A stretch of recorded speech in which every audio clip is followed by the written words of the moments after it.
কেউ বলে জীবন খুব ক্ষণস্থায়ী, কেউ বলে জীবন হলো একটা সুন্দর স্বপ্নের মতো, আবার কেউ বলবে জীবন হলো এক কঠোর সত্য। কিন্তু জীবন আসলে কি? জীবন হলো আপনারই প্রতিবিম্ব, একটা দর্পণ। অর্থাৎ আপনি জীবনকে সেইভাবেই পাবেন যেরকম আপনি নিজেকে প্রতিপন্ন করবেন। যদি আপনি দর্পণের দিকে তাকিয়ে হাসেন, তাহলে আপনি সামনে হাসি মুখী দেখতে পাবেন। এবার যদি আপনি গম্ভীর হয়ে থাকেন, তাহলে আপনি একজন রুষ্ট ব্যক্তি দেখতে পাবেন। শেষে সবথেকে বেশি গুরুত্বপূর্ণ হলো আপনার চেষ্টা। আপনাকে সবসময় চেষ্টা করতে হবে যাতে আপনি নিজেকে প্রসন্ন এবং ইতিবাচক মনোভাবে রাখেন। এটা হলো আপনারই উত্তরদায়িত্ব, তাকে পালন করুন। এই মনকে প্রসন্ন রাখুন, এই সংসারকে সুন্দর বলে মনে হবে। আর এই মন প্রসন্ন হয়ে বলবে, রাধা রাধা। এই সংসারে যখনই পাপের ঘোড়া পূর্ণ হয়, তখন ঈশ্বর অবতীর্ণ হন। দেখুন, যে ব্যক্তি পাপের সাথে লড়াই করে, সবাই তাকে ঈশ্বর মনে করেন। এখানে বিষয় হলো সাহসের, বিষয় হলো লড়াইয়ের। এই সময় সর্বশ্রেষ্ঠ শিক্ষক, আর সময় তার সাথেই খেলা খেলে যে সর্বশ্রেষ্ঠ খেলোয়াড় হয়। সময় তাদেরই পরীক্ষা নেয়। এবার হয় আপনি আগে থেকেই সর্বশ্রেষ্ঠ হন, নয় এই খেলা খেলতে খেলতে সর্বশ্রেষ্ঠ হয়ে ওঠেন। যখনই এই সময় আপনার পরীক্ষা নেবে, তখন কখনোই নিরাশ হয়ে পড়বেন না। নির্ভীক হয়ে সাহসের সাথে সামনের দিকে তাকান এবং এগিয়ে চলুন। পরিস্থিতিগুলির এবং পরীক্ষার সম্মুখীন হন। এই পরীক্ষা ভবিষ্যতে আপনাকে এমন একটা ফল দেবে যে আপনি কৃতজ্ঞ বোধ করবেন যে আজ আপনি এই পরীক্ষার সম্মুখীন হওয়ার সুযোগ পেয়েছেন। আসুন আর আমার সাথে ভালোবেসে বলুন, রাধা রাধা। এই নিম পাতাকে দেখুন, ওর কিন্তু অনেকগুলো গুণ আছে। অনেক অসুখের নিরাময়ের জন্য এই নিম ঔষধ হিসেবে ব্যবহৃত হয়। এটা এই পরিবেশের জন্যও ভালো, আমাদের শরীরের জন্যও ভালো। কিন্তু যখন এটা চেখে দেখবেন, তখন বুঝতে পারবেন এই নিম পাতা খুব তেঁতো। এবার এই যে নিম পাতার স্বাদ তেঁতো, সেটা কি খারাপ ব্যাপার? তেঁতো স্বাদ হওয়া কি খারাপ ব্যাপার? দেখুন, নিম পাতার স্বাদ তেঁতো, তাতে ওর কোনো দোষ নেই। ঠিক সেভাবেই আমের স্বাদ মিষ্টি, তাতে আমের কোনো মাহাত্ম্য নেই। কে নির্ধারণ করে যে কোনটা মিষ্টি আর কোনটা তেঁতো? জিহ্বা। আমাদের জিহ্বা আমাদের বুঝিয়ে দেয় যে কোনটা মিষ্টি আর কোনটা তেঁতো, আর আমাদের এই জিহ্বার মিষ্টি পছন্দ। ঠিক সেভাবেই যদি আপনি নিমের মতো হন, আপনার মধ্যে অনেক ভালো গুণ আছে। আপনি জানেন, আপনি সৎকর্ম করতে চান আর করতেই থাকছেন। কিন্তু এমন কোনো ব্যক্তি আছেন যে আপনাকে ঠিক বুঝে উঠতে পারছেন না। কোনো ব্যক্তি হয়তো আপনাকে ততটা সম্মান করছে না, তাহলে এতে আপনার কোনো দোষ নেই। আপনি নিজের কর্ম করতে থাকুন। যদি সমস্যা বা দোষ কিছুতে থাকে, তাহলে সেই ব্যক্তির পরখ করার ক্ষমতায় আছে। আপনি শুধু নিজেকে বিকাশের পথে নিয়ে যান, সৎকর্ম করুন, আর আমার সাথে ভালোবেসে বলুন, রাধা রাধা। সংসারে সকলের মনে বাসনা থাকে তারা যেন ধন অর্জন করতে পারেন। সবাই তার জন্য চেষ্টাও করেন। একটি অত্যন্ত ছোট শিশুও যখন সে কোনো উপহার পায়, তার থেকে সে অবশিষ্ট ধন সঞ্চয় করতে চেষ্টা করে। কারণ আমরা ভাবি যে সংগ্রহ করলে আমরা ধনী হয়ে উঠতে পারবো, ধনবান হয়ে উঠতে পারবো। এবার এটাই কিন্তু গুণের ক্ষেত্রেও প্রযোজ্য। যদি আপনারা জীবনে গুণবান হতে চান, তবে সংগ্রহ করার কোনো প্রশ্নই নেই। আপনাকে শুধু সম্পত্তি খরচ করতে হবে। আমি ধনের কথা বলছি না, আমি এই সংসারের সবথেকে মূল্যবান সম্পত্তির কথা বলছি। সেটা হলো সময়। গুণবান হওয়ার জন্য আপনাকে শুধু সময় খরচ করতে হবে, অর্থাৎ প্রত্যেক মুহূর্তের সদ্ব্যবহার করতে হবে, আর তাও উচিত প্রকারে। যদি এই কাজ আপনি করতে পারেন, তাহলে আপনা থেকেই গুণবান হয়ে উঠবেন। আর একবার যদি গুণবান হয়ে উঠতে পারেন, তাহলে ধনবানও হতে বেশি সময় লাগবে না। সেই জন্য জীবনে গুণ অর্জন করুন, সময়ের সদ্ব্যবহার করুন, আর আমার সাথে ভালোবেসে বলুন, রাধা রাধা।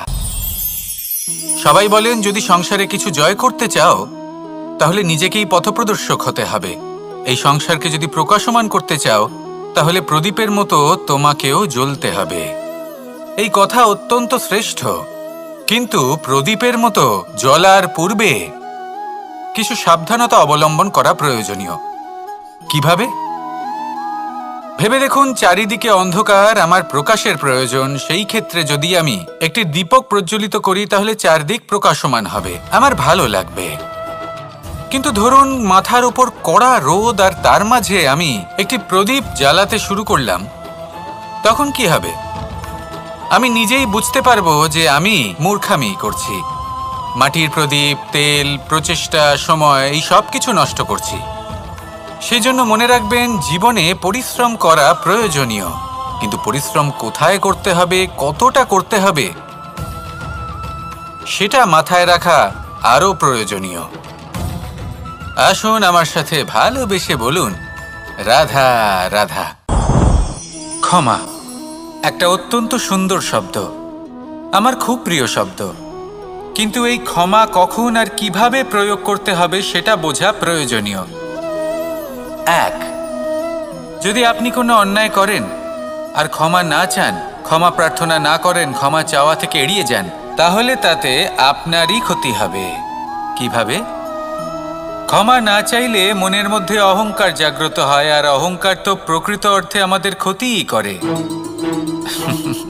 দুই, কেউ যদি অপরাধ করেন, আপনার থেকে ক্ষমা না চান, তাহলে তাকে ক্ষমা করবেন না। ক্ষমা হলো অত্যন্ত অমূল্য, আর না চাইতেই কাউকে ক্ষমা দান করা এটা উচিত নয়। তিন, যদি কেউ আপনার সাথে অনুচিত কিছু করেন, অপরাধ করেন, আর আপনার থেকে ক্ষমা চান, তাহলে তাকে ক্ষমা করে দিন। তাতে আপনার অন্তরের করুণাবোধ জাগ্রত হবে, প্রেম জাগ্রত হবে, আর তা আপনার জন্য শুভ হবে। চার, যদি আপনি নিজে কোনো অপরাধ করেন, তাহলে অবশ্যই ক্ষমা চাইবেন, তাতে আপনারই লাভ হবে। কিভাবে? সামনের ব্যক্তি আপনাকে ক্ষমা করুক বা না করুক, আপনার অন্তরের অহংকার ক্ষীণ হবে, আর এই মন আরও নির্মল হয়ে উঠবে।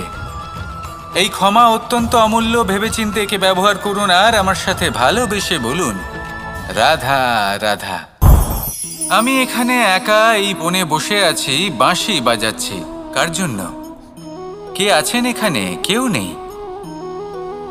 আমার প্রজা, আমার রাজ্য, আমার পরিবার আমার থেকে অনেক দূরে আছেন। আমি এখানে একা এই বনে বসে এই আকাশের এই রঙের, গাছের এই সব ফলের, মাটির সুবাসের আনন্দ উপভোগ করছি। কেন? আমি হলাম দ্বারকাধীশ। এমন কি রাজকীয় বা ভৌতিক সুখ রয়েছে যে আমি ওখানে পেতে পারি না? সবকিছুই পেতে পারি, তাও এখানে বনে একা বসে আছি। কোন সুখ খুঁজে চলেছি? একা থাকার সুখ। আমরা প্রত্যেক দিন অনেক মানুষের সাথে, চিন্তাধারার সাথে, কর্মের সাথে, পরিস্থিতির সাথে, সুখ দুঃখের দ্বারা বেষ্টিত থাকি। জীবনের এই চক্রে আমরা জড়িয়ে পড়তে থাকি। যতই আমরা এই সমস্যার সমাধান করি, আমরা ততই এতে জড়িয়ে পড়ি। আমরা এতটাই জড়িয়ে পড়ি যে যখন আমরা আয়নায় নিজেদের দেখি, তখন আমরা নিজেদের চিনতেই পারি না। এমন মনে হয় যেন আমরা নিজেদের হারিয়ে ফেলেছি। সেই জন্য প্রত্যেক দিন আপনি কিছু সময় নিজের সাথে কাটান একান্তে। এটা অত্যন্ত আবশ্যক। নিজের অস্তিত্বের গভীরে গিয়ে দেখতে শিখুন, নিজেকে বুঝুন। অদ্ভুত শান্তির অনুভূতি হবে। যেমন এই বায়ু, এই বৃক্ষ, এই পুষ্প, এই নিসর্গ, এদের মতো আপনিও কখনো একলা হতে শিখুন। কখনো নিসর্গের একটা অংশ হয়ে দেখুন। এই মন প্রসন্ন হয়ে বলবে, রাধা রাধা। বাহ, পুষ্পের সুবাস আমার খুব ভালো লাগে। অত্যন্ত সুন্দর হয় এই পুষ্প। এইভাবে চারিদিকে পুষ্প দেখে মন আনন্দিত হয়ে ওঠে। এবার আপনারা ভেবে দেখুন, আমার চারিদিকে পুষ্প নয়, আগুন আছে। তাহলে কি হবে? আমার শরীর কি জ্বলে যাবে না? অবশ্যই জ্বলবে। শরীরকে কি আগুনের তাপ সহ্য করতে হবে না? অবশ্যই সহ্য করতে হবে। এটাই হলো প্রকৃতির নিয়ম। এই নিয়ম কিন্তু আমরা সবাই জানি, কিন্তু আমাদের মধ্যে বেশিরভাগ মানুষ এই বিভ্রান্তি নিয়ে বাঁচি যে এই যে প্রকৃতির নিয়ম তা আমার ওপর প্রযোজ্য নয়। তা কিন্তু নয়। আমাদের চতুর্দিকে এই যে নিসর্গ রয়েছে, আমরা তার কতটা ক্ষতি করি সেটা একবার ভেবে দেখুন। আমরা বনাঞ্চল জ্বালিয়ে দিই, বায়ু দূষিত করি, জল দূষিত করি, প্রাণীদের হত্যা আমরা করি। কেন? এই নিসর্গ আমরা নষ্ট করি, যদিও আমরা জানি যে আমরাও হলাম এই নিসর্গেরই অংশ। এবার দেখুন, শরীরের কোনো অংশে যদি আগুন ধরান, আস্তে আস্তে সমস্ত শরীরও জ্বলে যাবে।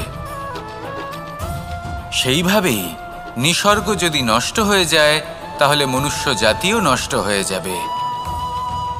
তাই এই যে নিসর্গ আপনি দেখছেন, এই পুষ্প, এই বৃক্ষ, বায়ু, জল, এদের সকলকে রক্ষা করুন, নষ্ট নয়। মনে রাখবেন, যদি নিসর্গ থাকে মানুষ থাকবে, যদি নিসর্গ থাকে তাহলেই জীবন থাকবে। আসুন আমার সাথে ভালোবেসে বলুন, রাধা রাধা। ওমা, এ কি? আমি কখন থেকে এখানে অপেক্ষা করছি, হাত পেতে দাঁড়িয়ে রয়েছি যাতে একটা ফল আমার হাতে এসে পড়ে এবং সেটা আমি খেতে পারি। কখন থেকে অপেক্ষা করছি, কিন্তু সেটা হচ্ছেই না। এবার আপনি বলবেন যে এসব কি বলছি, এ কি অদ্ভুত কথা বলছি।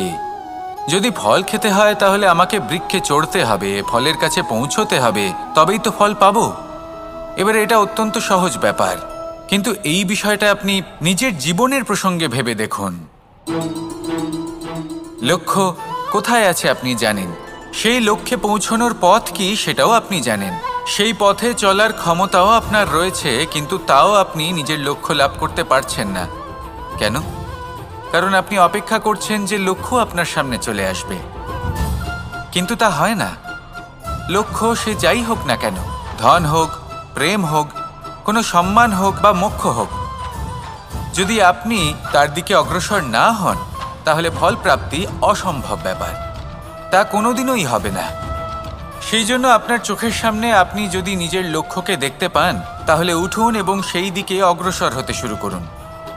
নিজের অন্তরের সকল অশুভ গুণ দূর করুন, অলসতা ত্যাগ করুন, অজ্ঞানতা ত্যাগ করে দিন এবং চলতে থাকুন। অবশ্যই মনোবাঞ্ছিত ফল লাভ করতে পারবেন। মনে রাখবেন, চলতে থাকলে তবেই লক্ষ্য প্রাপ্তি হবে। অপেক্ষার দ্বারা শুধুমাত্র মৃত্যু লাভ হবে।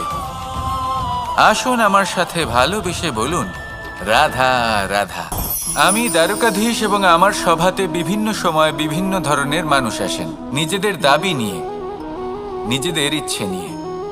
কখনো কেউ ভোজন চান, আবার কখনো কেউ ওষুধ, কখনো কেউ বস্তু চান, কেউ আবার চান বস্ত্র। কারোর জ্ঞান চাই, কারোর ধন চাই, আবার কারোর বাসস্থান।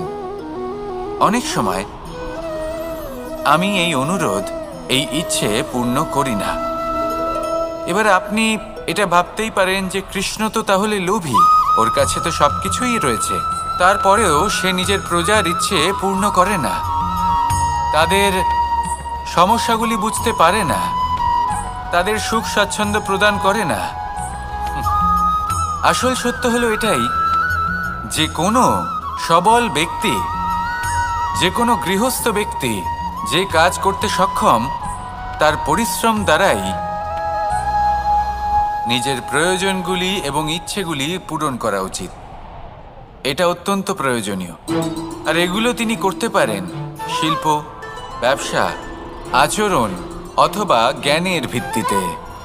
এই পথে চলতে হবে, পরিশ্রম করতে হবে, তবেই সে কিছু অর্জন করতে পারবে। এবার এমন কোনো ব্যক্তি যার এই সব কিছুতে কোনো রুচি নেই, যে কিছুই করতে চায় না, সে কিছুই অর্জন করতে পারবে না। এবার এরকম কোনো ব্যক্তিকে যদি আমি কোনো বস্তু প্রদান করি, তাহলে কি হবে? সে পরাধীন হয়ে যাবে, আর সেটা উচিত হবে না। তাহলে কি করা উচিত? তাকে পথ দেখানো, তাকে বোঝাতে হবে যে কোন পথে চলে তুমি নিজের লক্ষ্য প্রাপ্ত করতে পারবে। শিল্প, জ্ঞান, আচরণ এবং ব্যবসা, এই পথে কিভাবে চলে সেটা শেখাতে হবে। আর আমি সেটাই করি। তার ফলে কি হয়? ব্যক্তি স্বাধীন হয়ে যায়। সংসারে সে যা চাইবে তাই প্রাপ্ত করতে পারবে, কখনো কারোর থেকে কিছু চাইবার প্রয়োজন পড়বেই না। এই কথাটা সবসময় মনে রাখবেন। যখনই দান করবেন তা ভাবনা চিন্তা করে এমনভাবে দান করবেন যাতে সামনের ব্যক্তি স্বাধীন হতে পারেন, পরাধীন নয়। আসুন আমার সাথে ভালোবেসে বলুন, রাধা রাধা।